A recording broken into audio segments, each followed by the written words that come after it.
everybody. What's up? Good morning. It's your friend Chase. Welcome to another episode of the Chase Jarvis Live Show here on Creative Live. You know, the show where I sit down with amazing humans and do everything I can to unpack their brains with the goal of helping you live your dreams in career, hobby, and life. My guest today, you know who he is because you click the RSVP button to be here, or you're on either his channel or my channel.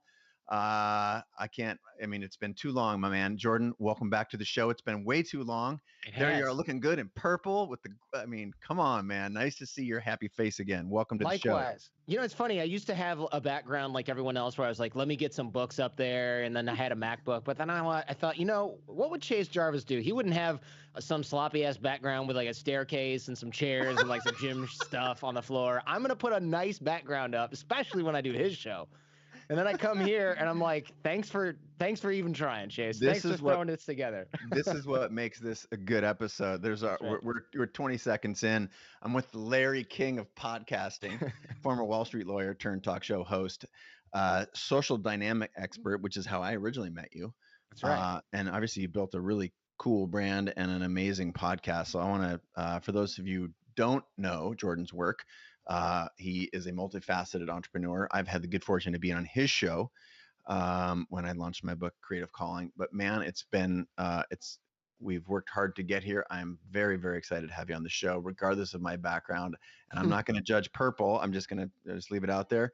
But man, welcome to the show. Tell us a story for those who aren't familiar with your work, how you describe yourself and an early childhood experience or two that brought you to where you are right now.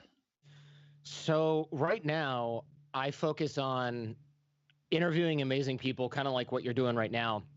And the reason I honestly, the reason I started doing it, I promised myself I wouldn't laugh at my own jokes, and I just can't help it. You can tell I'm a dad now because all my jokes are garbage. Yeah. But the way this started was I thought, I'm teaching networking at my law school at this point, right? And the reason I'm doing that is because I figured I was going to get fired from the law firm where I worked if I didn't figure out how to bring in business. And now we know that as imposter syndrome, where you're like, I'm the person that slipped through the cracks. They're going to figure me out. How do I make myself scarce? What do I do? And I started to learn how to network and bring in business for the firm because that was what the partner said. Oh, if you want to stick around, if you want to bulletproof your career, you got to generate business for the firm. You don't just keep your head down and work hard because people will pass you. So I took those Dale Carnegie networking classes. I took these. I don't even think there were online learning platforms like CreativeLive back then. I mean, certainly not CreativeLive, but I don't think there was anything to learn online back then. I think you learned online via DVD. They mailed you a disc and you Yes. put it in a machine. Yeah. Yeah. If you're even had a DVD player back then.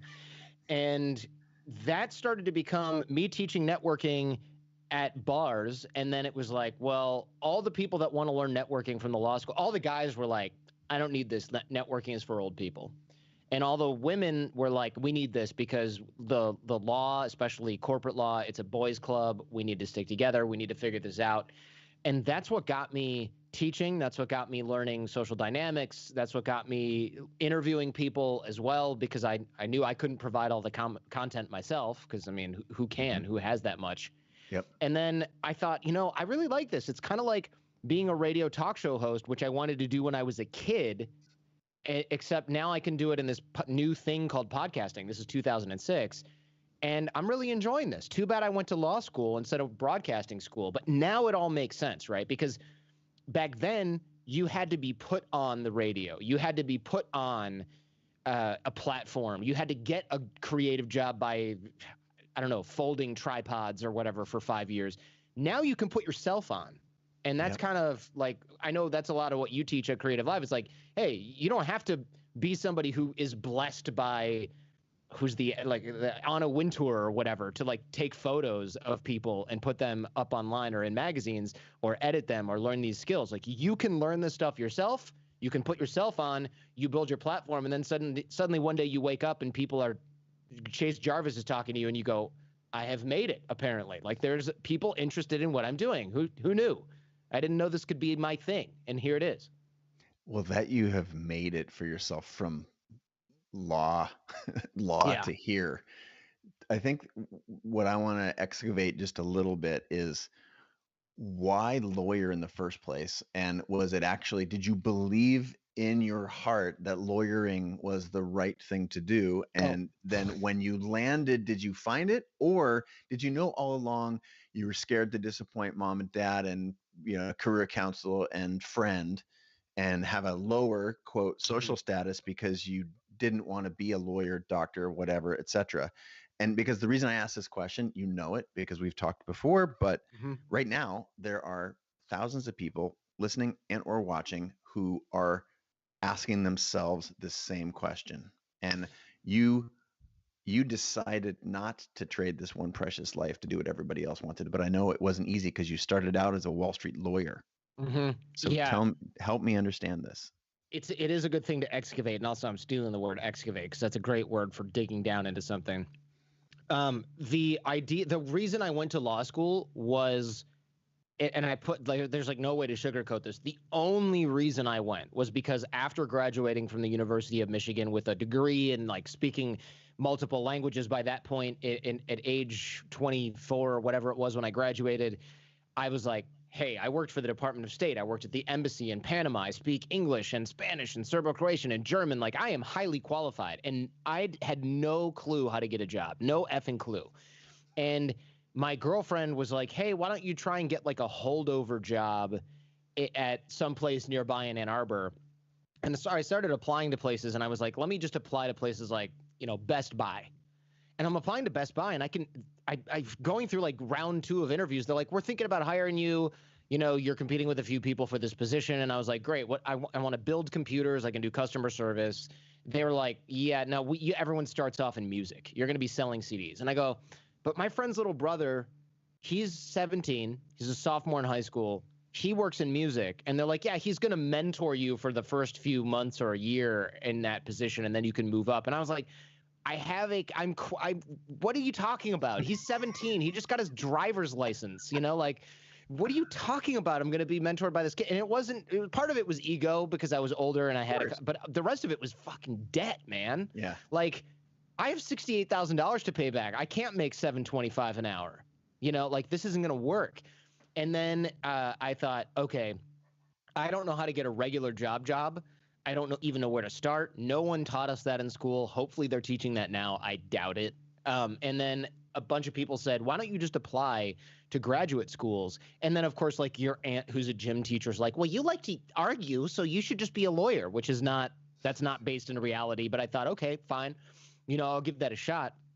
And I applied to law schools, got into a bunch, got scholarships to a bunch. And I thought, well, that's a good sign, right? Like, if I can get in, I should go. And then I got into Michigan law, did not get a scholarship, by the way, to Michigan law. But that's a good law school. It was like top 10 or something in the whole country at the time. And all of my dad's lawyer friends were like, oh my, if you got into that school, that's like getting into, I don't know, Harvard Medical School or something, probably, if you're a doctor or close to it. You quote unquote have to go. And they loved my international experience. They didn't love my grades or test scores, just to be very, very clear. They weren't like, this guy's brilliant. They were like, this guy's weird, and we like weirdos at public schools. We got to diversify our thought here. So I went, but the whole time I was like, I'm not going to be a lawyer. And I remember my classmates all being like, I got sad news for you. This is a law school. Everyone here is going to end up being a lawyer. And all of these career people that came in to talk to us, they were like, how many of you think you're not going to be a lawyer? And like 3 hands went up, and they were like, come talk to me in 3 years when you have $128,000 worth of debt. You're all going to become lawyers. And they were totally right. You're idealistic up until the second year. You get an internship at a Wall Street law firm. They pay you $30,000 to eat fish and oysters and go see frickin' Blue Man Group over the summer. And you go, yeah, I'm doing this, at least until I pay my debt. And so that's what I did. I got that job. Luckily, it was a pretty cool set of guys. Luckily, people were really candid with me about what it's going to take to become partner. I followed the train of social dynamics and networking and turned it into a dating thing. Ended up moonlighting as a Sirius XM satellite radio talk show host every Friday, and then eventually more during the week. And my law firm we were doing real estate finance. So this is 2007. halfway through the year, or maybe even early 2008, the economy takes a dive. The first thing to go is real estate finance. So they're like, don't worry, you're not fired. Probably going to have to lay all of you off in a few months. But in the meantime, here's full pay, full salary, full benefits. And I was like, I'm doing this podcast that I started in a basement. I like it. I'm doing satellite radio. People are doing phone coaching with me, or they're trying to like pay me money to train them. I don't know much about that, but I'm going to try and figure that out. Do I want to go and get another law job that I don't want just to continue making the same amount of money? Or am I going to pull that like now or never? My friends, this is what inspired, this is so goofy. One of my friends goes, you know what? We're all getting fired. I'm going to play the guitar at bars because I love music, and I might have a music career, and this is the time to find out if I have what it takes. And I was like, chuckling to myself, and I'm like, you probably don't. Like, odds are you don't. But then I thought, you know what? Who am I to say that? And also, I'm kind of, maybe I want to do the radio thing and see if I have what it takes. So I did the radio thing and I did the podcast thing. And now I'm like, wow, I can't believe I even tried to go to law school. Like, I get it. It's where wannabe overachievers congregate when they find out they have no real employment prospects, that if that's accurate. But the idea that I could do something creative never fostered in me as a kid, never fostered in most of us as a kid. I'm not special in my neglect or self-neglect of my creative pursuits, but also I never thought of myself as a creative person. And so it never occurred to me that there was a job where I could do something that I liked and then also get paid for it. It just didn't occur to me. And even the people I knew that were working in radio or were working in journalism, they were broke AF, man. They were not making any money. And so I thought, like, why would I trade a $200,000 a year law job for a $25,000 a year journalism job? Like, that's a dumb move. I didn't know you could do both and make money doing both. They neglected to tell me that there was a position like the Larry King of podcasting, as Inc. wrote, or like that podcasting was a thing, or that radio could be lucrative. Because truthfully, man, this, photography is your thing. The top 1% probably make a bunch of money. The rest of the people, they work at other places to make their living, and they do photography as a hobby. So it was a good bet that I wasn't going to be able to monetize the thing that I loved. Now you don't have to wait for somebody to put you on. Like I said before, you can put yourself on, which increases the odds. You're no longer rolling the dice and hoping that somebody picks your card, right? That's mixed metaphor, but you get me. Yep. Now you're going, I don't have to roll the dice. I'm carving my own dice. There are 6 sides to this die, and I'm carving a 6 on every single side, right? I'm gonna be fine. But you couldn't do that before. And so you and I kind of came up during this time where you either got really effing lucky or you were super freaking talented. Now you can be a hard worker and build your talent and build your skill, and you have a reasonable chance of success. A pretty good one, honestly, just given the amount of time, if you're willing to zoom out long enough on the timeline. I think you just hit the nail on the head there in that last sentence. Is most people, if they are doing the thing for you, podcasting, or for someone else who's listening as a designer or an entrepreneur or whatever, if you can zoom out a little bit and say, cool, I'm going to put one foot in front of the other and do this at first as a hobby, and then as a side hustle, and then as that's actually, I would say, maybe not the preferred because people are impatient, but that's actually the most realistic. And I actually do the same thing. I don't know. I mean, it sounds like it for you. There was a little moonlighting, and then there was the thing. Most people think you're like, Tony Robbins says, burn the boats. So I burned, I put a second mortgage on my house, quit my job, and I'm all in. Ask Richard Branson, and say, this idea of all in is actually really stupid. I agree with that. I haven't heard him say that, but I 100% agree with that. Yeah. And it's like managing the downside and continuing to make progress. And that's why that last sentence that you said stuck with me. It's like, if you can zoom out far enough and look at this timeline as I'm going to continue to put one foot in front of another toward the thing, I'm hearkening back to our conversation on your show about creative calling. It's just, you're just walking this path. And when the wind's at your back, great, jog, run, sprint even. But that's not how 99% of the people that you and I either have on the show or are friends with, or it sounds like neither in our case, it didn't work like that. No. And that is the myth that I think you and I ought to continue working to dispel. I know you do a good job on that Yeah. on your show. Um, I agree, man. Look, I think it's what people do when they're in our position sometimes is they go, "Oh man, it's pretty unsexy to say I did a podcast that nobody cared about for a really long time and then I pivoted to do this and I was working at some law firm and then I switched to whatever job and then I was doing odds and ends and I was broke for a while." That's not really great. So what I'm going to do is like collapse this 9-year period or this 12-year period into this like flash in the pan, and I'm going to skip over all that and then just go, and then I believed in myself and then the universe started raining money into my bank account. And it's like that doesn't help someone right now who's at home figuring out focal length of lenses and saving money for their first or their second lens because they're like $1,500 or whatever those things cost, and they're making doing the barista thing in their yeah. day job. It doesn't help that person because that person goes, what am I doing wrong where I'm not getting success and I've been doing this for 3 years? When we tell the truth, we go, 3 years? You've got another decade before you should start worrying about lack of progress. You're doing fine if you're making a single dollar doing your hobby after work. If you're in this for 3 years and somebody's paying you for anything and it's just Saturday afternoons, you're probably killing it. Don't believe the person who's like, yeah, I just picked up a camera and now I'm like in Vogue magazine's roundup for 2021. Like that's not real. And when you see people that are like that, and you dig deep enough and you put 2 whiskeys in them, you find out it's their aunt who like is the editor of the magazine that put them on. Like they didn't just get lucky. And sure, some people get lucky. That's true. But most people don't. Don't rely on it. Discard it. Don't worry about it. There's always time to catch up.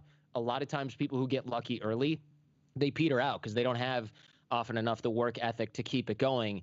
And also maybe they're in over their head. And to speak to Richard Branson's point about going all in and the timeline thing we just mentioned, you don't want to go all in, right? Because if we say, all right, look, I need to zoom and stretch out my timeline 8 more years, you don't have 8 years if you just quit your job and you're like, yeah, now I'm going to only live, eat, and breathe photography or podcasting. Now you got 8 months because your savings is running out. So you have stress that was added to the mix. You have pressure. Now you've got your runway is lit on fire and quickly running out. Why would you do that to yourself? Because somebody on Instagram, some influencer was like, burn the boats, go all in. That person didn't do that, probably. That person did not do that. And when I see, I'm trying not to mention any names, but when I see these influencer guys be like, burn the boats, go all in, I'm like, you worked at your dad's freaking convenience store for like 2 decades before you jumped off into this. You didn't burn any boats. You ain't burned a thing. Why are you telling kids to move out of their house with their parents and go like live on selling stuff on, like, this is unrealistic and it sounds good, but it is garbage. And what you're doing is setting people up for massive amounts of stress. And many people can't handle that and they quit. It's much better to build a little bit at a time and go, I probably could have done that in 10 years instead of 15. You want that, not, well, I burned out in 2 years because I ran out of money and now I'm working, raking leaves and I hate my life. Like, don't do that to yourself. Absolutely true. And here's the thing. At some point, I think this idea of burn the boats, you actually will face fear and say, gosh, am I really good enough to go all in on this podcasting thing or on this design thing or leave my 9 to 5 and, now join, do my 5 to 9 and maybe still make some money on the side doing some other things to make sure my bills are paid. But there is still a fear moment. There is still a leap. It's just a leap with a small L, and it's not I don't know anything about this. I'm going to get a second mortgage on my house and quit my job. So don't worry. The leap is still there. There's still a leap at the end of your sort of experimentation period, but you just want to like minimize the amount of variables. And I've heard you talk about this a lot, and this I'm going to share this or try and reshape this conversation from the generic to you specifically. I've watched you pivot a couple times. I've watched you focus, and the last time I looked at your you had 9,000 5-star ratings on your podcast. and it was in the top 10 in self-development. So is pivoting, could you say that pivoting and navigating is a good thing? Did it help you get to where you are, or was it just did it slow you down? And were you the classic person that did the what you just talked about, like I did it in 15, I probably could have done it in 10, or do you attribute some of your success to actually being sort of like water and trying this thing, figuring it out, realizing what didn't work, I wanted to have a different business, or how ought we think of it?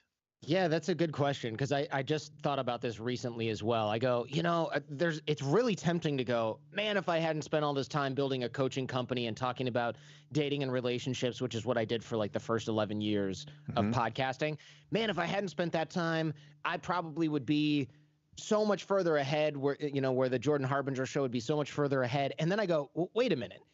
I spent 11 years interviewing people, coaching people. So now when I'm interviewing people, I might not be coaching them, but I'm using a coaching skill set to tease information out or ask them more specific questions or read between the lines, which is like 99% of what coaching is. It's like someone tells you something and you go, what do you really mean? What is that? And every Friday we do Feedback Friday, which is an advice show because people write in with these listener questions. If I hadn't had a decade plus of coaching experience, I don't think I'd be able to go, well, you say this, but I think maybe you mean this other thing. I wouldn't necessarily be able to do that.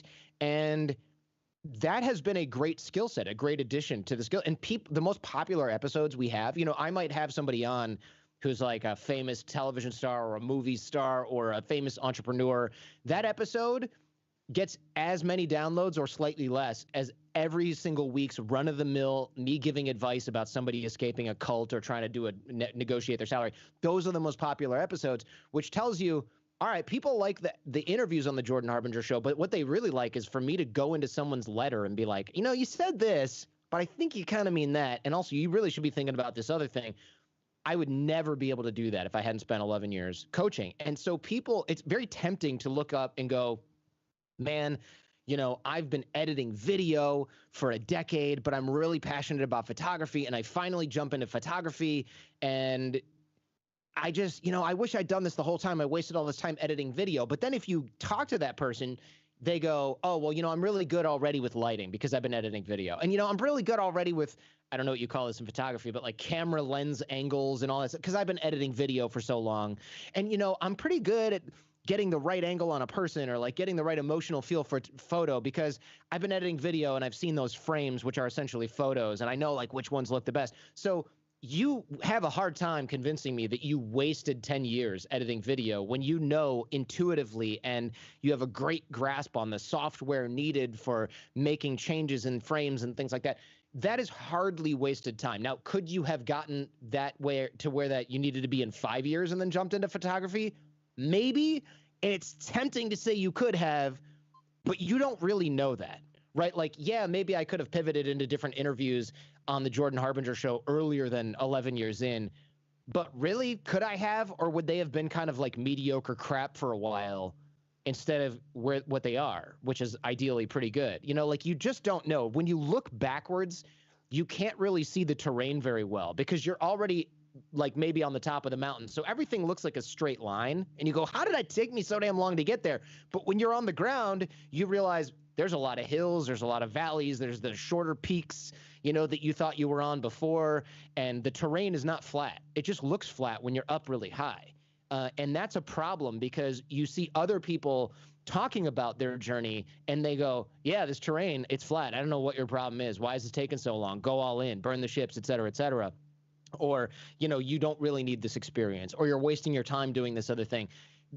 I think it's very difficult for me. You'd have a hard time convincing me even that if you're making freaking coffee right now at Starbucks and you go, this is a waste of my time. I bet if you really sat down and thought what you were good at, and what skills you're getting out of it, you'd go, well, I have client service experience because I'm making coffee. I'm good at dealing with difficult people. We get an a-hole every freaking day here at Starbucks. So when you're a freelance video editor or something like that, you're bringing all of those barista skills in there, whether you know it or not. So nothing you're doing now is truly a waste of your time unless you hate every second of it and you also are refusing to learn outright, because and which is why your attitude is so important going into anything, because it'd be easy to be that guy at the coffee store who goes, you know what, I hate this and I hate everyone here and I'm not learning anything.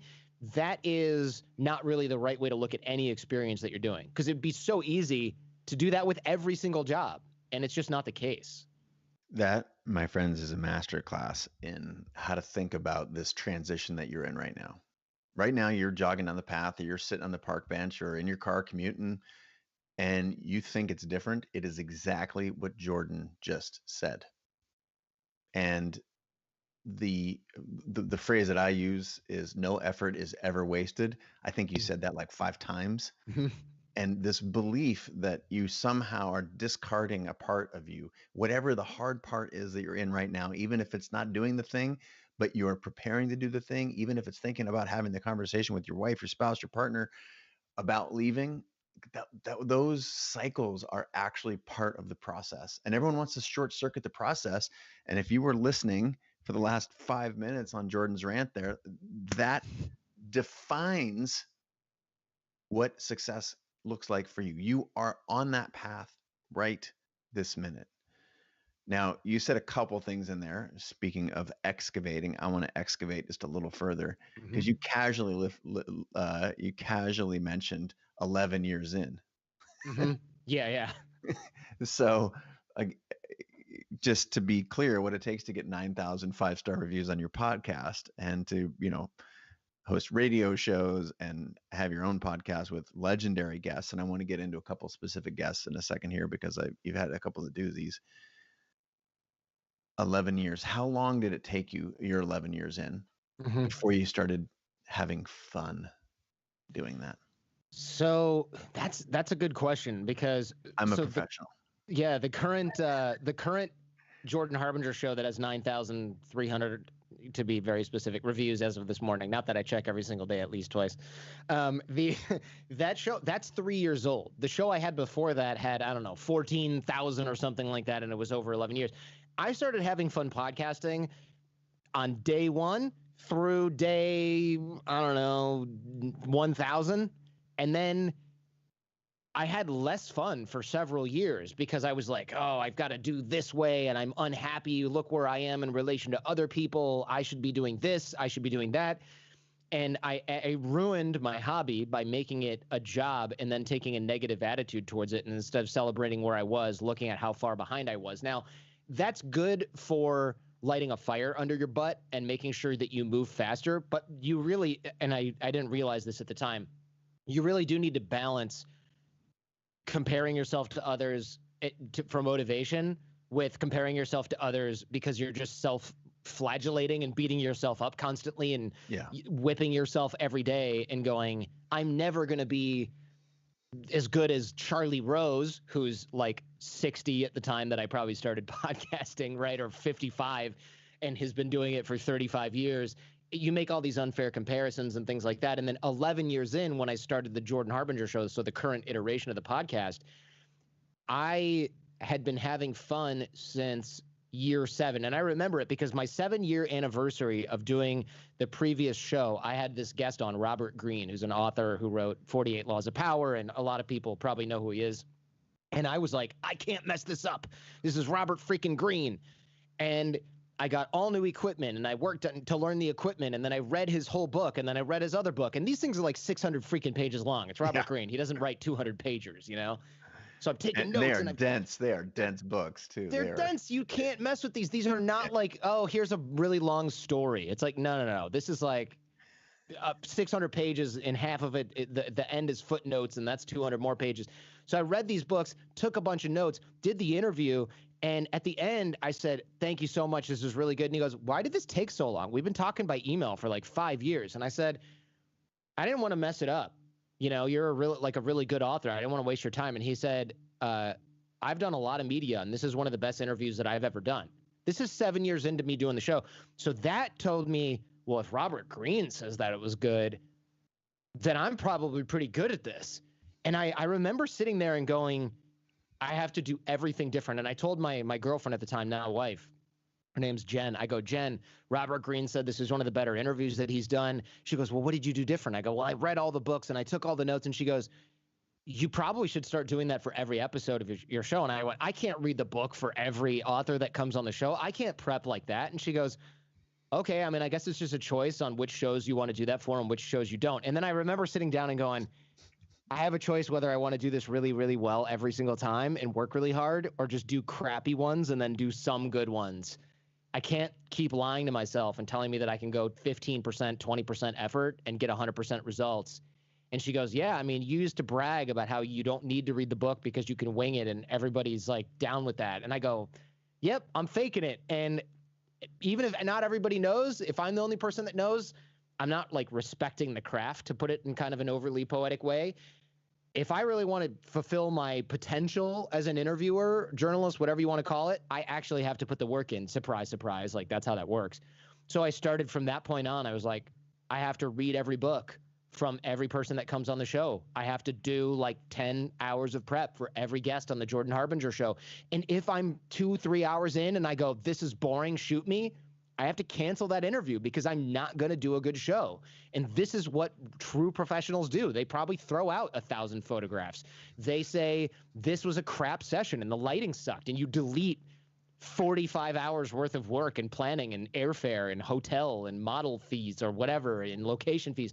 You throw that crap in the garbage because it's not your best work or it's not good enough to put your name on it. And when I started doing that, I realized this is actually way more fun, because every time I do a show, or almost, I'm like up against that curve where I go, this is good.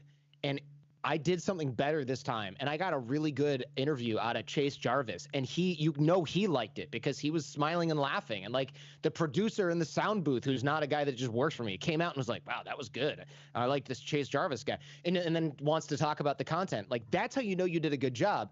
I remember there was a spot when I wasn't having fun, and I wish I didn't have to admit this right now, but I would be like checking my email during the interview. You could hear me typing. The person would say something and I'd go, cool. So, and then I look at my like the list of questions I had before, and I go, so tell me the story about how you got interested in photography. You know, I was just checked out, man. And I hated it.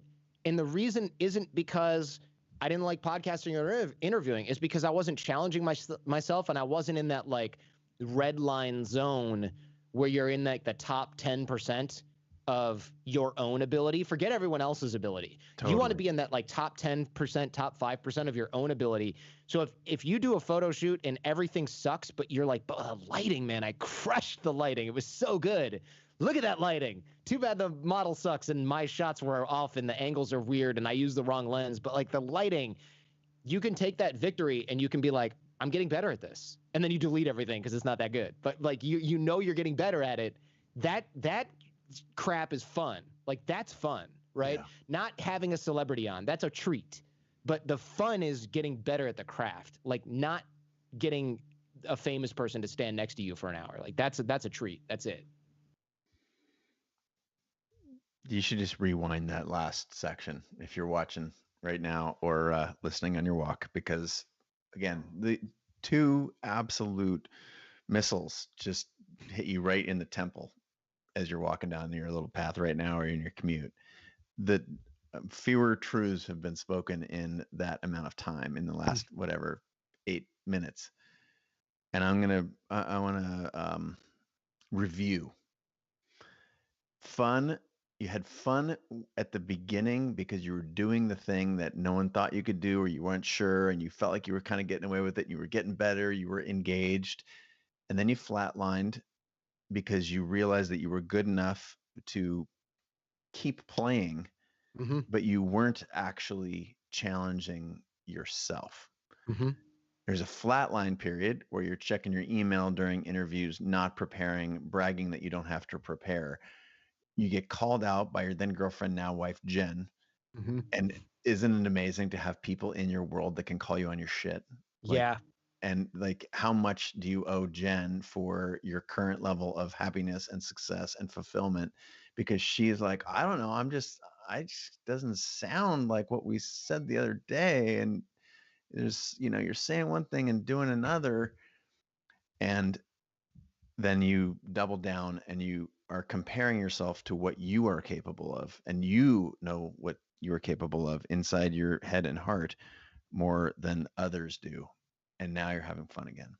Exactly. Yeah. I think you said something that made that made me think, right? You have to have people around you to call you out on your shit, but also you have to be able to do that to yourself. Because there's a lot of folks that will there's a lot of people that get into that. I don't know if it's a creative rut or whatever you want to call it, but let's say that you are a musician and the first day you play your first piano gig or whatever, you're like, wow, I can't believe I'm getting paid to play the piano. I'm doing this every on the weekends. I do it after work. Like now I'm getting paid to play the piano. This is great.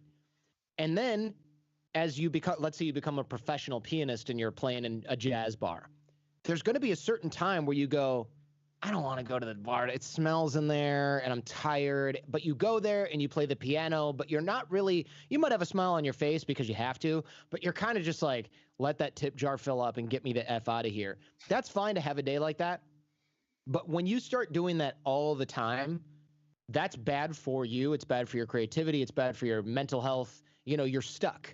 You're stuck. Yeah. But then if you go, there's these players that do these. I don't know anything about the piano, but there's these players that play, I don't know, let's say they play 1.5 times faster than everyone else. And it's got this great energy, but I don't know how to do that. And then you start taking lessons from some amazing jazz pianist over Skype for $50 an hour. And he's like, no, you got to move. The way you do it is you move your hands faster, whatever. That's the obvious solution, right? To playing the piano faster. And he gives you some techniques. And then you're going to this jazz bar and you're like, I'm going to try that. And you try it. And then you start to get it. And you're like, hell yeah, I'm getting it. Now you go there and you look forward to going there because you go, I'm going to try that one song that's faster that I kind of always messed up before. And you can even say to the audience, hey, all right, I'm going to try a song. And this is a fast song, and I almost never get it right. Let's see if I get it right. But if I mess up, no laughing. And everyone sort of like laughs and claps and says, you can do it, right? And you play that song, and you get it, and you know when you get it because you smile to yourself, and the audience is going crazy because they figure that that's the part that you never get, and you're stoked. Now you're having so much fun again. Why? Not because the people are cheering for you, not because you just have this new skill, but because you challenged yourself and you jumped over a hurdle that you thought was too high for you. You're in the same smelly ass bar. There's still sticky crap beer on the floor. Your tip jar is still weak AF because it's a college area. Nobody has any money, right? The only thing that changed was you and the way that you're attacking this creative pursuit. And that makes it all worth it. It makes it all way more fun. And it makes you want to stick with it instead of get a side job as a barista because you're not improving and you hate going to that same place, right? Like people do that in their jobs. And it doesn't matter if you're in a creative pursuit or you're an accountant or a lawyer. You can challenge yourself and you can get in that sort of like that red zone that top 10% of most people in my career, my field can't do this. Those are the areas that you attack.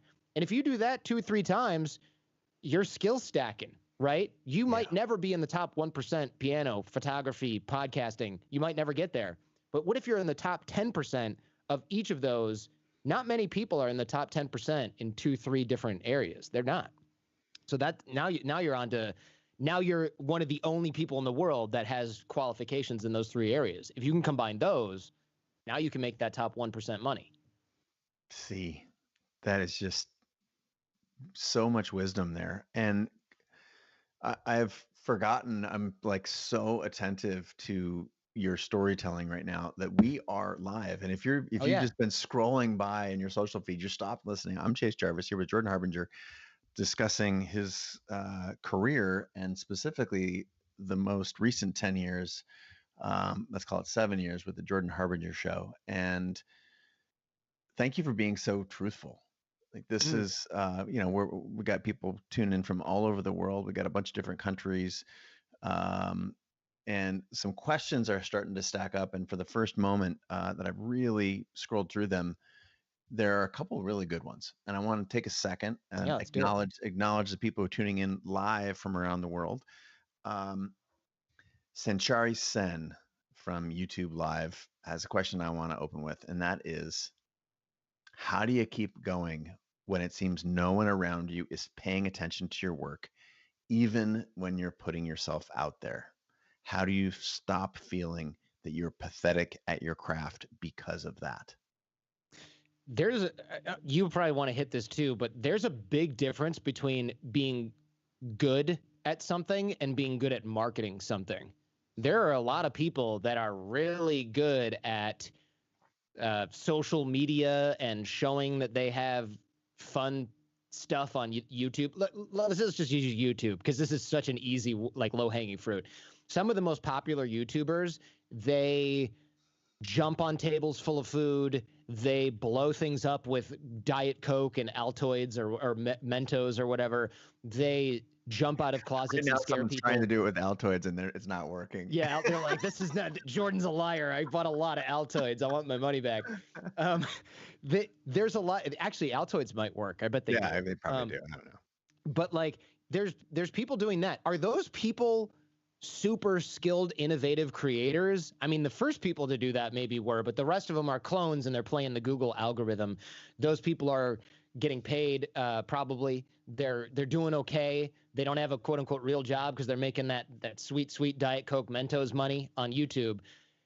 That's not necessarily a craft that's going to make somebody super happy. But if you are really dope at flower arranging, but there's not really a market for it that you're addressing because you're just like uploading it to the internet and the algorithm hasn't blessed you, and you have 18 followers on Instagram because you don't know how to market it, that has nothing to do with your ability as a creator.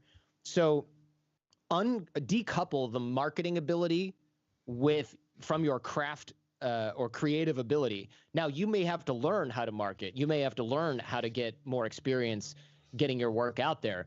But don't for 1 second confuse, am I good at this?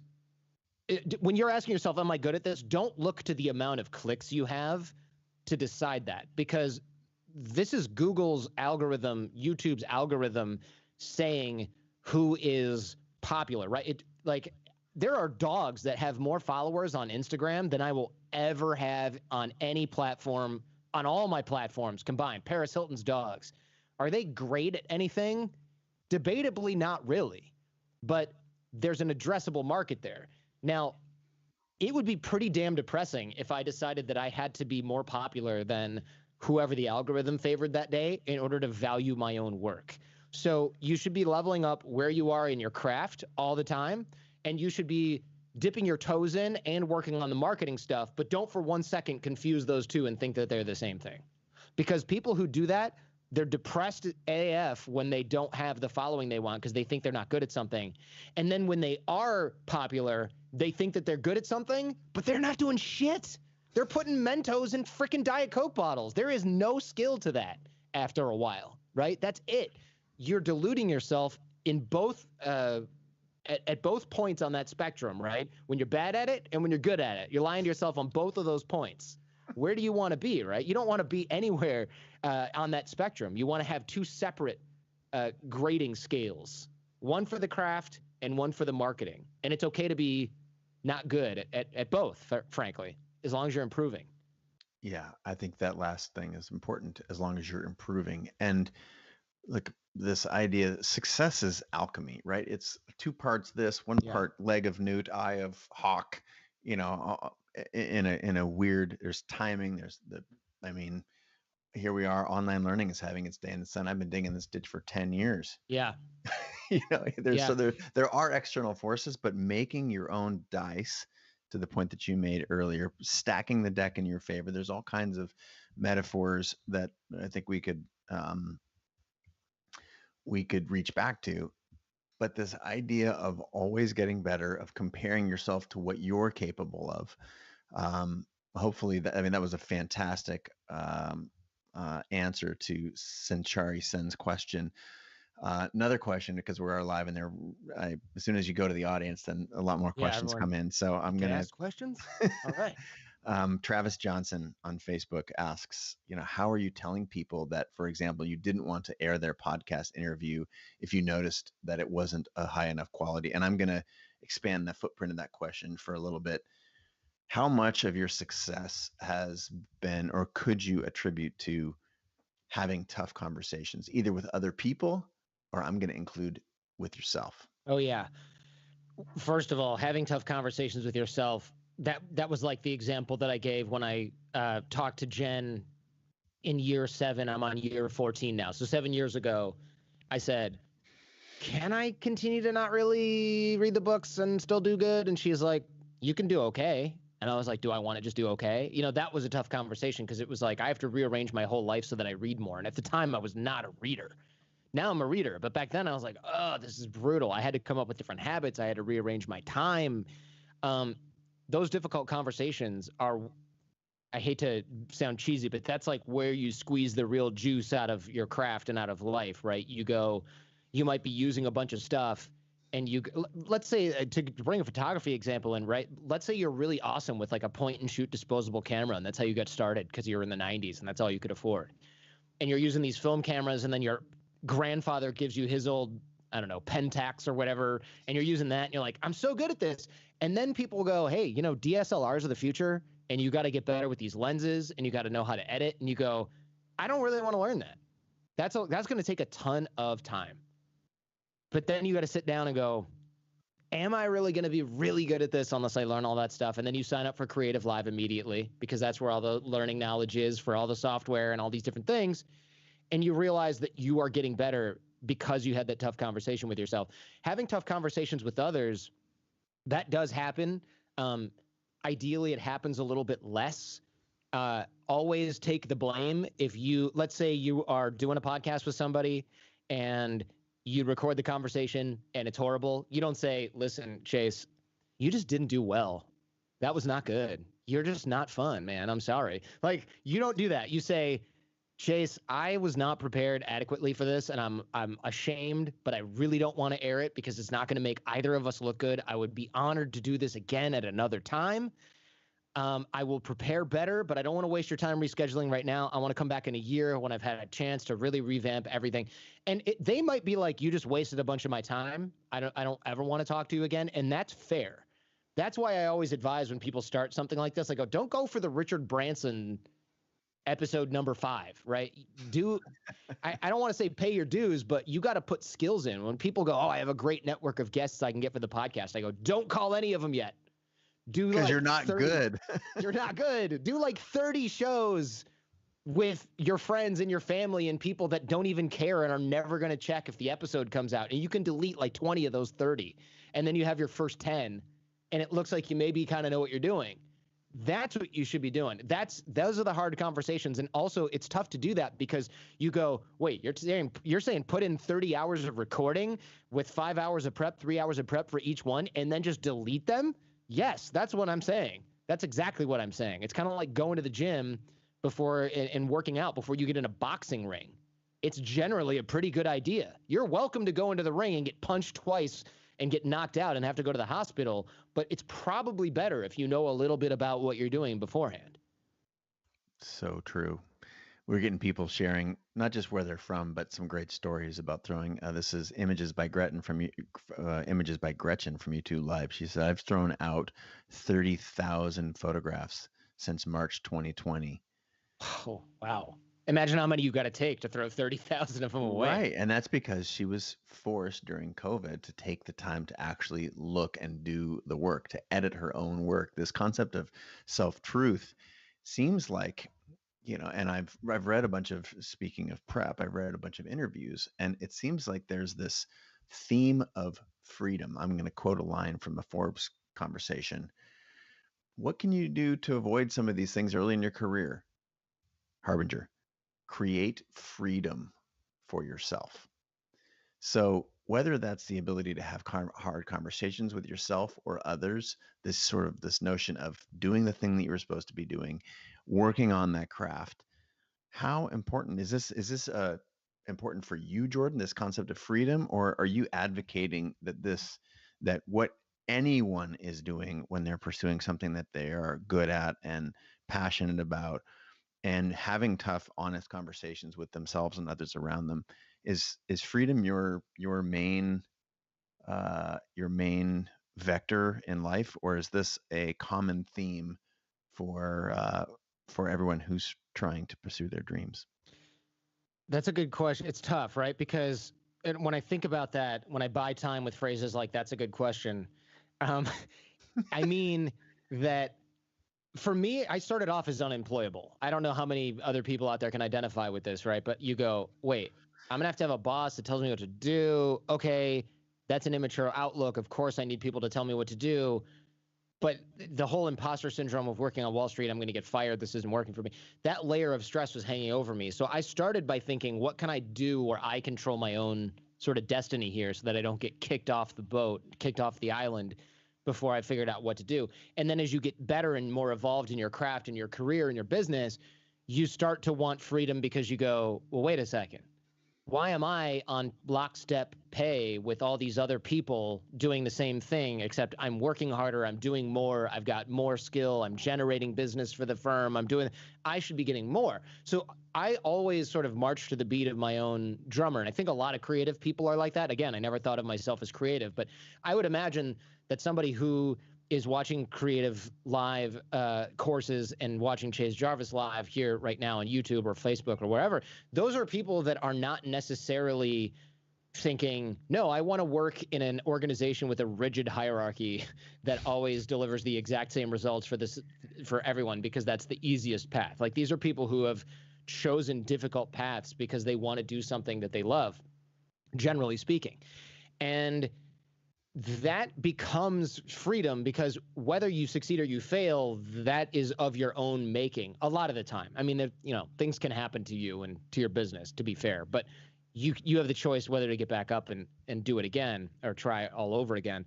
And that's both terrifying and also extremely liberating. And now that I'm 41 years old and I've got a kid and I'm married and things like that, I look at this and I go, wow, thank goodness I didn't just work in a regular job, because now, what's that phrase, Chase, where they always say this at like entrepreneur meetups and stuff, or like EO, they say being a business owner or entrepreneur is like living your life for years like nobody else will so that you can live the rest of your life like nobody else can.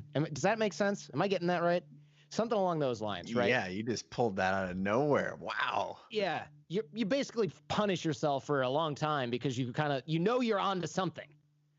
And then later on you go, oh, I can take like 3 months off every year, or I can retire at age 50 or 45 if I want to, or I can only do things that I like doing because I'm in charge now. But you have to really set that up for yourself. And it helps to know that early on so you don't wake up one day and go, I'm so sick of running a software company. It's like, well, cool. Good thing you did that for 15 years and now you're the boss. Like you got to think about that stuff ahead of time and plan it out. It's tough, but it helps to be able to do that. Yeah. This couple of other questions coming in that I think are and comments. Lynn Faustine from Facebook, 10,000 hours of work to the starting line. That's what I believe is like, that's the get in the door. Like, yeah, it's like, let's use pro golf because it's a weird esoteric game. Yes. That there's only 300 people that are actually on the tour. Let's just take that as I think wow. that might be true. I think it might be even less than that, but there are several tours, but the main one, and they're not looking around for high fives because they put in 10,000 hours. That's to get to remotely possible to be differentiated in your space. And you can argue there are all kinds of hacks, and I'm going to do this and that, but nobody that I know who hacked their way there has longevity and staying power and is a true authority and a badass in any of these endeavors. Because when they hacked their way in there, they got their foot in the door, then they realized all the stuff that they skipped is actually really, really valuable. So it goes back to the point of 10,000 hours. Again, this is a little bit of a euphemism for just a lot of hard work to get there. Like as soon as you cut those corners, you realize that, God, I need a different way of learning those same lessons. And you end up going back. And you're 14 years in now, 7 with the Jordan Harbinger Show. That's 3 what it with takes. The Jordan Harbinger Show. 3 years in. Yeah. Got it. And this idea of shortcuts and it's tempting. And I'm not saying don't go fast, because urgency is fantastic. I want to get good and I'm willing to put in extra time in order to do that. Like those are all, no one's like gonna fault you for that, but Mm-hmm. expecting that you are somehow so gifted or blessed by some other mechanism that you don't have to work is where I don't want people to make a bet. That's a really good point. A lot of people will say, it, on that same token, right? There's people that think they're entitled to success, but there's also a lot of people that think that they don't have to do the hard stuff the closer they get to a certain level of success, right? And it's kind of like the analogy I always use is like really fit people. You'll never meet one that goes, "Oh no, I don't have to work out anymore. I'm really fit. I don't need to do that anymore." Right? That's ridiculous, right? The person who has a six pack and can do 58 pull-ups and runs marathons, they're always working out and working on their skill set and learning how to run better and their foot heel strike or whatever. There's a lot of folks like that in creative spaces where they go, yeah, I used to work really hard on this, and they kind of float in the middle of things. And I was watching this documentary called Tiger on HBO. Have you seen it? It's about Tiger Woods. I haven't, but I've heard that it is an important watch, so it's on It my list. it's good, and I don't care about golf at all or sports at all, but I really enjoyed it. And they were talking about there's a guy he really wanted to beat. I can't remember the guy's name at all. It was like Phil Mickelson or something. I could even be getting the wrong guy. Mickelson, but close. Mickelson. Good job. Yeah, I knew. I was going to say that, and I thought that can't be it. It has to be Mickelson. I know a lot about golf, right? So it might have been that guy, but they said Tiger looked down on him because he was really talented, but he never really put in the work. And he thought, man, what a waste.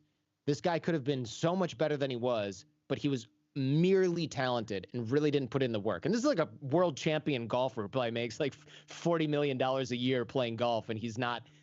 And Tiger looks down at him and goes, this guy's not that great. He's merely talented. I was talking to somebody about interviewing and talk show hosts, and I used to work at Sirius XM, as I mentioned before, and Howard Stern is there, and he was on the same floor as me. And I remember talking to people, and I'd go, how does the show work? Well, how does he run it? I want to learn everything about it. And I'd have these conversations with these folks, and people would say, like, oh, he's just naturally so funny, and da-da-da. And the people that worked with him would go, yeah, I mean, he is, but he watches the movie from the guests that are coming in. He reads the books. And everyone's like, what? Howard Stern read Anna Nicole Smith's biography? Hell yeah, he did. Not only did he read it, there's 14 comedians or 4 whatever people in the back room somewhere. They all read it, watched a bunch of videos, watched a bunch of her stuff. They're in the back writing jokes, text. They have some sort of like, it was like Slack, but before Slack, they have some sort of thing where they're writing lines that he can throw out there. So he is not only super prepared, but he's got super prepared people helping him in real time. Meanwhile, all these sort of like mid-tier evening drive shock jockey people, they would walk in like hungover and go, yeah, who do we have today? Chase Jarvis. What does he do? He takes pictures, or does he take videos? I don't know. Screw it. Whatever. It'll be fine. We'll just like make fun of him and when he comes in, and it'll be fine. Those shows never went anywhere because that's what those guys were doing to prep, because they thought they didn't need to.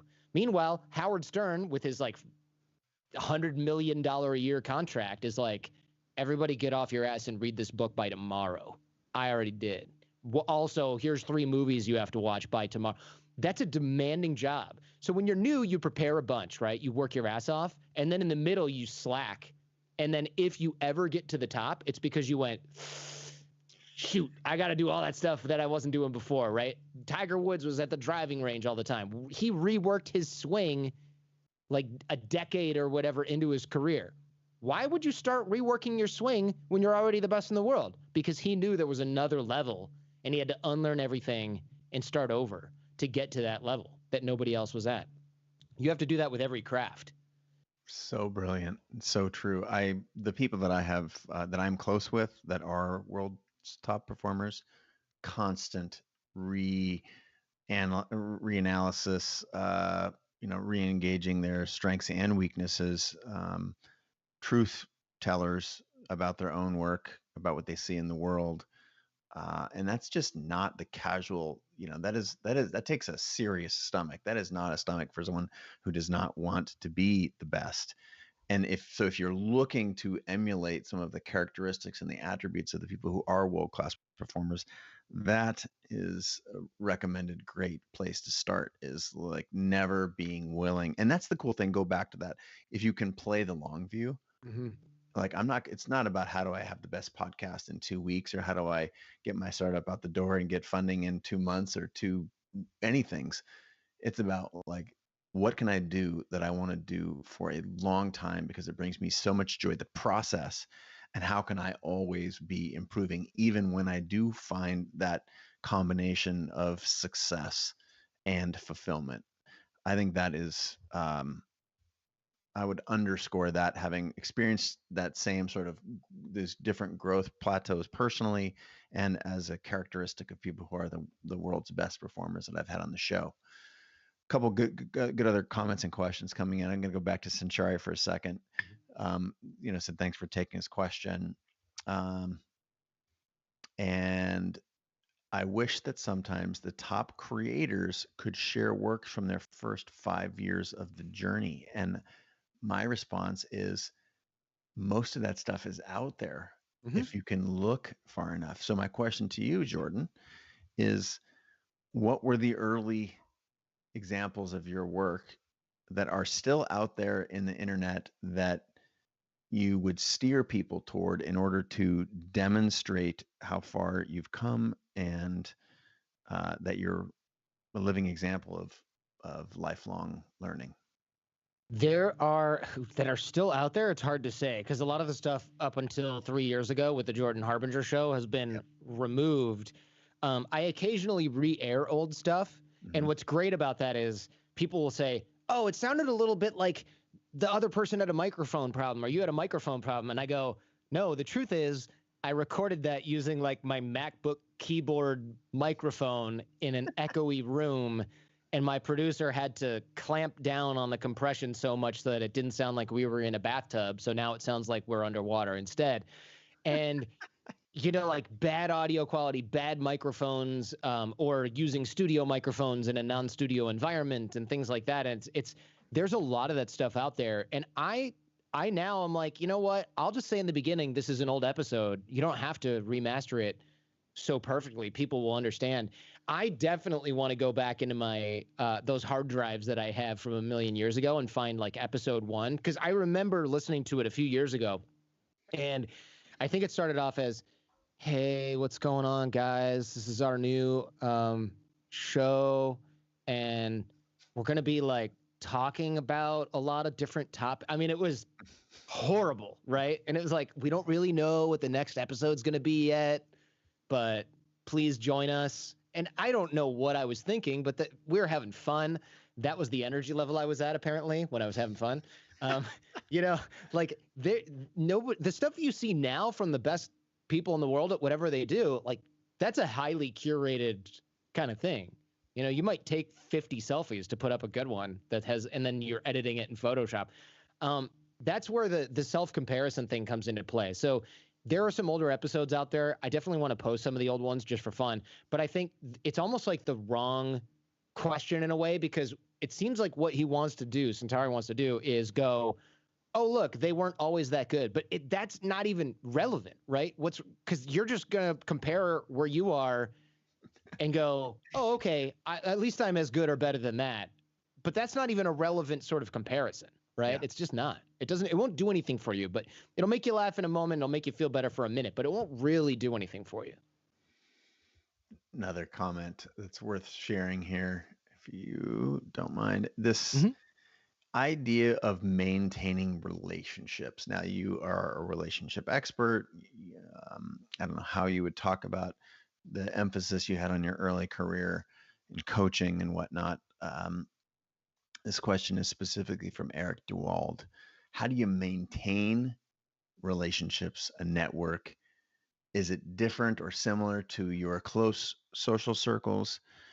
And I asked this question at this juncture in the show for 2 reasons. One, because it just popped up about 10 minutes ago, and I marked it here. But I think it's important to, you mentioned Jen earlier, former girlfriend, now wife. Having people in your world that this is not a one. I mean, certainly so many things do come down to you, but all of the success you just went through at length, the Howard Stern example, like surrounding yourself with great people. And even if it's just being able to connect with other people to have as a guest on your show, or to invest in your startup, or if you're not the marketer, to join forces and to become a marketer. So I'm going to expand Eric's question here to how important are relationships to success in any field? And would you please give some specific examples? Yeah, definitely. I always refer to networking as the insurance policy that money could never buy. Because when you're up on top, like right now, I'm sure you have people calling you like, "Hey, Chase, dude, get me on your show. Let me do a CreativeLive course, man."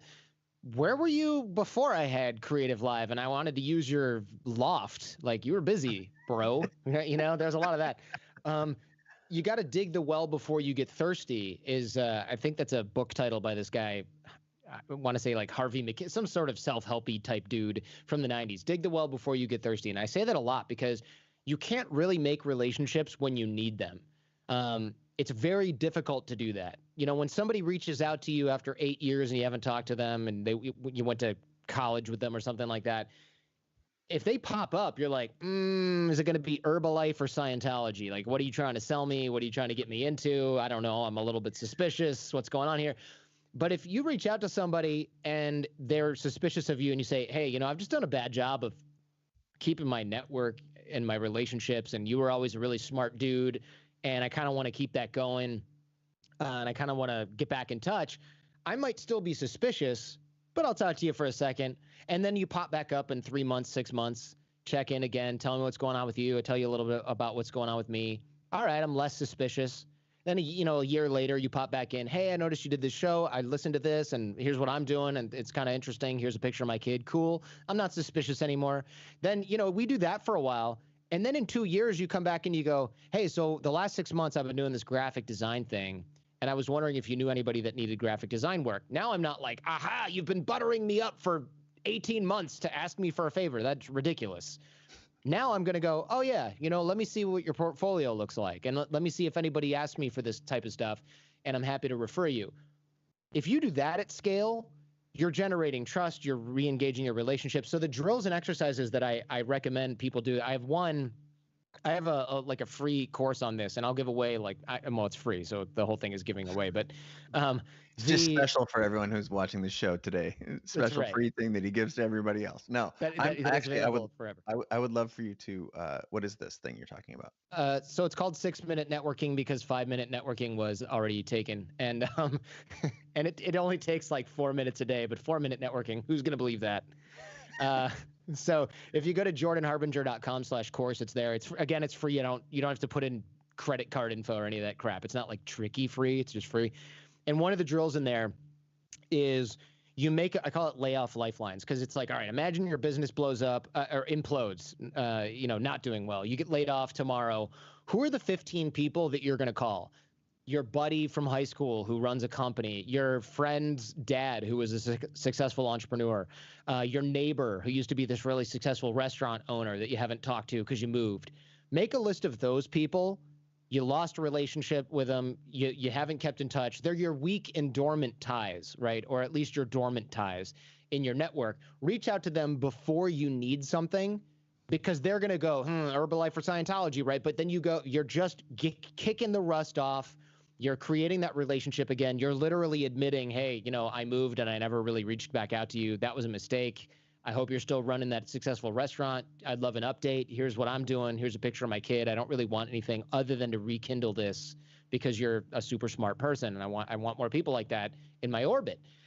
Do that. You will be pleasantly surprised at how many people reach back out and go, hey, I wondered what happened to you. I was just telling my wife the other day that we wondered what you were doing and if you'd never gotten married and had a kid, that kind of thing. Re-engage those weak and dormant ties. That'll sort of teach you that people do want to hear from you. And the other thing that I always do is I reach out I open my phone up every day around 10 a.m. Pacific, I open up the text messaging app. I scroll all the way to the bottom. And that's where, like, where your ex-girlfriends are. You can skip those, or your ex-boyfriends, whatever. Skip those people. But then you can, or not, whatever. But those are where those like really weak, really dormant ties are, right? It's like the guy who works for Creative Live, who I went to lunch with that one day after I filmed my course and didn't really keep in touch with him. I'm going to see what that guy's doing. Where's that guy now? Oh, he moved to Colorado. He's got a dog, and he's a dog trainer, and is part-time, but he still works at Creative Live, like remotely. Cool, let's catch up with them. Let's catch up with this other person who I had lunch with once after a conference in San Diego. You'll find, if you do this, I call this drill Connect 4, because I do it with 4 people a day. Maybe half of them don't reply, or one's like, new phone, who dis, and it's not even the same person's phone anymore. You can delete them. But 2 or 3 out of the 4 people will reply and go like, oh my God, it's been forever. I haven't heard from you in ages. What's going on? I'm selling bikes over in Utah. I decided to hell with law. Tell me what you're up to, right? You're re-engaging those people as well. And if you do that every day, 5 days, let's say 5 days a week, you're doing 4 people a day. That's 20 people a week, 80 people a month that you are re-engaging. Let's say you have a 50% response rate, just for the sake of math. It'll probably be higher. That's really a lot of people that you are now top of mind for them, and they are top of mind for you. So you know that this person just started a law practice and could use some immigration law clients. They know that you're running a graphic design workshop, so they know to think of you. And I will tell you, every single day or close to it, an opportunity from my phone and from doing this pops up. Someone will go, hey, Jordan, good talking with you 2-3 months ago via text for 30 seconds, right? They don't turn into lunches and coffees. Don't worry about that. You should be so lucky. Somebody will go, hey, I'm going into a meeting right now, a Zoom meeting these days, and we're picking our annual speaker for our sales meeting. Do you do keynote speaking? Yeah, I do. Here's my fee. Let me know if you can work with that. You get a speaking gig. Or they go, do you know anybody that does really good web design? And I go, yeah, I do. The guy who did my site, he's great. Let me throw him a referral. Now that guy's thrilled with me, and you're thrilled with me. I'm built some social capital, some referral currency, because I texted people at the bottom of my phone, time I would normally be wasting on freaking TikTok, social media, Instagram, scrolling through cat photos. You're now putting that time to work, and it takes almost no time to do this, right? You're just doing this every day. It takes literally like 5-6 minutes, and you're getting opportunities. You're getting opportunities to help other people, which is just, if not more important, as helping yourself. And that's all the networking there is. You don't have to go to these meetups. You don't have to drive across town to go to a mixer and eat stale cookies and drink Kool-Aid with a dude in a $99 suit, running drills so you can memorize people's names. You don't have to do that stuff. You can just do this sort of consistent daily habit that creates more space for you to maintain relationships with others. You don't have to spend $8,000 to go to fancy events to network and mingle. You can just use your existing connections and slowly build over time. You're far more likely to go to the gym for 20 minutes a day, 4 or 5 days a week, than you are to go to the gym once every other month and have fitness results come out of that, right? It's all about that consistency. If you don't have time to work out, go for a walk every day, walk a mile. You're going to have better results than trying to run a 10K every 90 days. So true. And if we are our habits, right? So you are the things that you repeatedly do, whether you like it or not, and conditioning that. To put a fine point on that, you're talking about actual relationship. Crazy. Surprise, surprise, that actual relationships are what matters in this world. And you just articulated the difference between someone who needs something and who is a grifter versus someone who you have an actual relationship with. It may be, not as developed as you'd like, then work harder at it. But there's an actual connection there. And I just encourage people to add value, over time before you talked about staying in touch. I think there's another one I can, just showing up in people's comments and supporting your show, leaving a review, all the things that I think those seem like basic knowledge points, but we're getting these questions, and what's obvious to some, like this hopefully is an aha, and we're getting a lot of aha moments here in the comments. I'm just going to go back here. Images by Gretchen chiming back in, Travis, Alex, Lively, traveling, Amber. We've got New York in the house, India, Esperanto, California, New Jersey. What time is it in London right now? It's getting late. Oh yeah. Uh, there's a global universe of folks here tuning in to say thank you so much, Jordan, for the wisdom that you're sharing on a handful of different topics. I want to go back in the true fashion of a full circle. And as we wrap up here, because I realize I'm keeping you a little longer than I told you I would, but All good. We opened this with the journey that we each put ourselves on in order to either fulfill culture's goals for us and the goals that the factory and the economy have for creating a good worker bee, and how those are largely outdated. I'm looking for some good closing advice for the folks that have now you have piqued their interest, of course, across the course of our conversation, and they need a place to start, because most people, having been running Creative Live for 10 years and served tens of millions of people, there is a unique, I believe, a distrust that is embedded in us as young children, in the same way that distrust for creativity has been embedded in us. There's a distrust for that we can actually make a life that we care about doing something as seemingly whimsical as hosting your own radio show or podcast, for example. There are people who are stuck there right now. You've captured their hearts and their minds across the last hour and 20 minutes.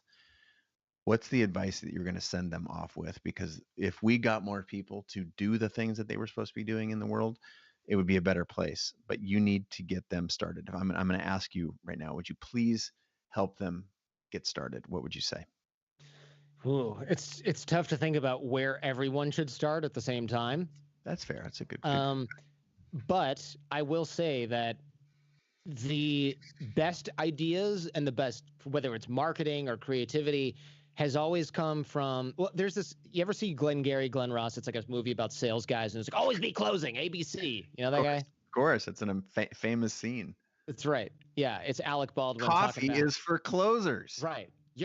Sit down if you haven't made $10,000 today, selling this, like, first prize is a car, the second prize is a set of steak knives, third prize is you're fired, or something like that. It's a sales contest. And he's saying ABC, always be closing. And I would say always be ABG, right? Always be giving or always be generous. The best ideas that I've gotten, the best collaboration that I've been able to do, the best sort of like relationships that I've built in my life have come not from me going, how do I get what I want out of this? You're generally aimed in that direction, right? But it's, how do I help other people get what they want, build what they want to build, and build that referral currency, and then just let it be known that this is what I'm aiming at. If you do that enough, people are starting to pave the way for you, right? Like if I say, man, I really want to be a graphic designer, but I'm working at a cafe right now making lattes. If I help enough people get what they want and help them build what they're wanting to build, and I'm not saying make a bunch of free crap for people, right? I'm saying help them find a dentist, if you know one in the area and that person just moved there. Help them avoid living in a bad neighborhood. These are all real things, by the way, that happened to me when I moved to LA. Somebody helped me find a dentist when I had a toothache and I didn't have insurance, and there was this pre-Uber, needed it to be in my neighborhood. This guy who was working at a coffee shop, he gave me his portfolio. He told me that he was trying to be a graphic designer. He had helped me find a dentist, his aunt, in the area. And I said, I owe you one, man. He's like, I'm just trying to be a graphic designer. I didn't have anything for him. Probably, I say 4 days later, could have easily been a month later. I don't know. It's been a long time. Somebody reached out and said, hey, who did your website at jordanharbinger.com? And I said, well, this was done in-house. A friend of mine did it for me. But there's a guy, he's hungry because he's making lattes right now. He's a graphic designer. His portfolio looks like this. Let me know if you want an intro. And she said, frankly, I'm desperate right now, and this portfolio looks pretty good. So, yeah, introduce me. This guy got an $80,000 a year full-time job doing all of her client websites, all of her design, all of it across the board for her whole company, because he helped me find a dentist on Facebook. Now, I've never met that guy in my life, in real life. He was just a random dude who'd followed the podcast and happened to befriend me on Facebook. This is probably 11 years ago now.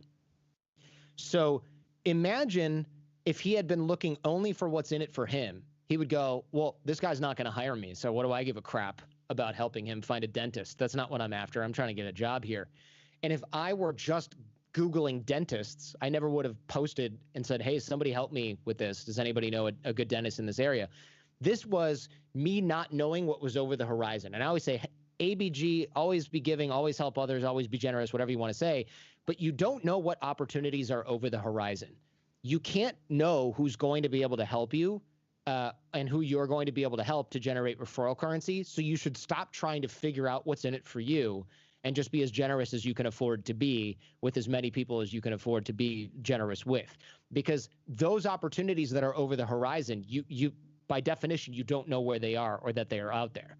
So if you continually help other people get what they want, you're continually on the lookout, you're doing that ABG thing, those people will start to come back. Even if only 1 in 100 people can help you back, that's fine, because this is very scalable, right? You could do it 100 times a week, 100 times a month. All you need is 1 or 2 people out of that 100 to help you back, and you've built a great life and a great career for yourself.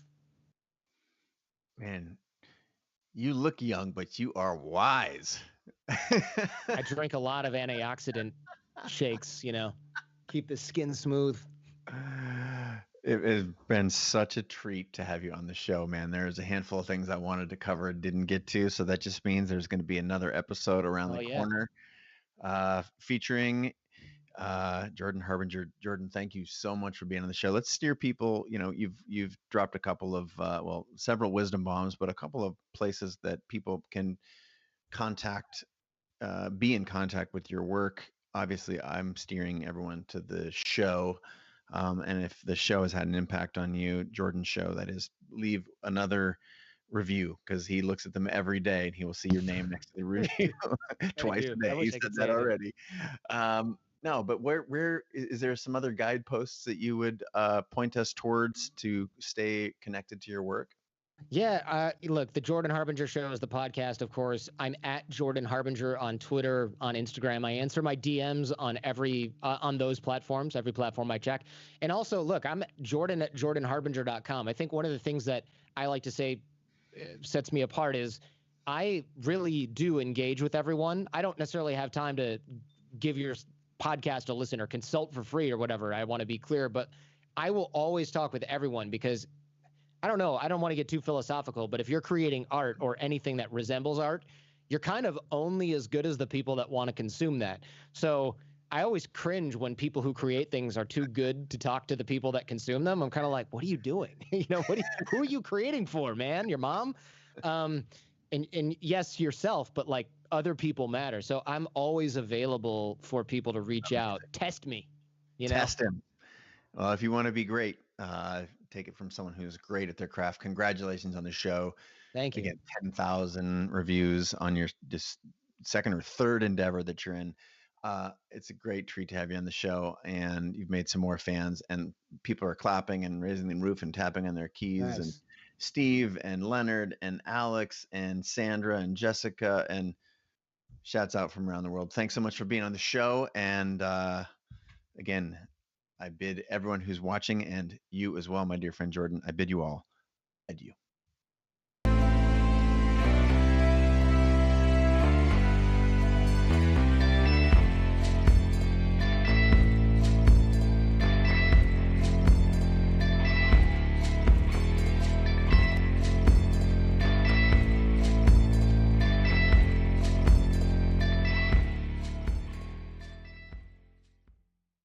Pursuing creativity is arguably the most practical thing that you can do.